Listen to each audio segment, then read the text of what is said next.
สืบต่อคลิปเมื่อวานเนาะคอมไผที่ว่าเปิดซ่าเนาะแล้วก็ปิดซ่าเฮ็ดให้การเปิดการปิดของเฮาและการนำใช้ของเฮานั้นมี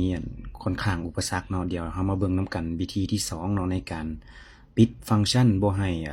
เอฟเฟกต์หรือว่าการเฮ็ดเวียกของคอมพิวเตอร์นี่มันกินทรัพยากรหลายเนาะเดี๋ยวเฮามาเบิ่งนํกันเลยเนาะว่าเฮาจะปิดภาคส่วนใดตามคลิปเลยเนาะก่อนอื่นก็เข้ามาที่คอมพิวเตอร์ของเฮาเนาะแล้วเราจะเห็นปุ่มเชิร์ชอยู่นี่เนาะปุ่มเชิร์ชอยู่ในคอม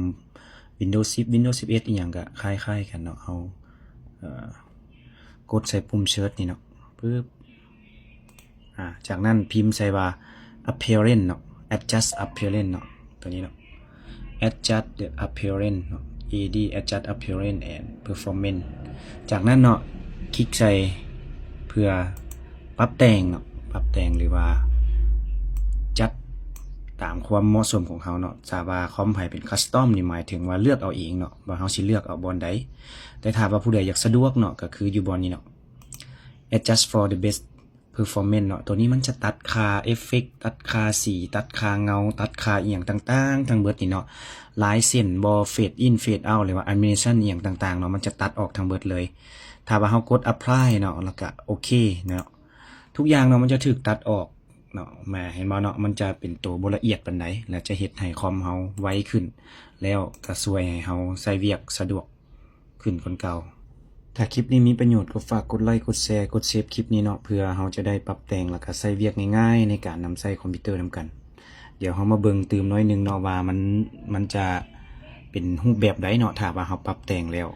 เราจะเห็นตัวหนังสืออีหยังต่างๆเนาะเอฟเฟกต์ต่างๆมันจะหายไปเงาบ่อีหยังความละเอียดเนาะมันจะบ่เห็นตัวนี้เฮาเข้าที่อีเมลของเฮาเนาะนี่เนาะเข้ามาที่อีเมลมันจะเห็นว่ามันบ่งามเนาะมันบ่งามปานใดถ้าว่าเฮาอยากจะปรับแต่งคืนก็เพียงแต่เข้าไปแบบเดียวคือเก่าเนาะแล้วก็ปรับตามใจของเฮานั่นก็คือเลือกคัสตอมตัวนี้เนาะตัวนี้มันจัดfor best performance เนาะแต่ว่าเฮาต้องการเอาแบบใดก็ได้เนาะเอาแบบ appearance บ่ the best จังไดก็ถ้าว่าเลือกตัวนี้เนาะมันจะเลือกเอาเบิดเลยคอมเฮาจะซ่าแต่ว่ามันจะงามเบิ่งสะดวกสบายตาแต่ถ้าว่าเลือกคัสตอมเนาะก็แม่นเฮาปรับแต่งเอาเองโอเคเฮาเลือกเป็น just for the best appearance เนาะตัวนี้หลังจากนั้นกด apply แล้วก็โอเค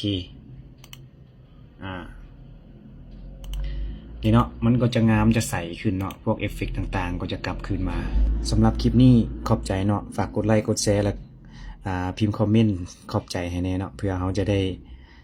reaction แล้วก็ติดตามไปนํกันขอบใจ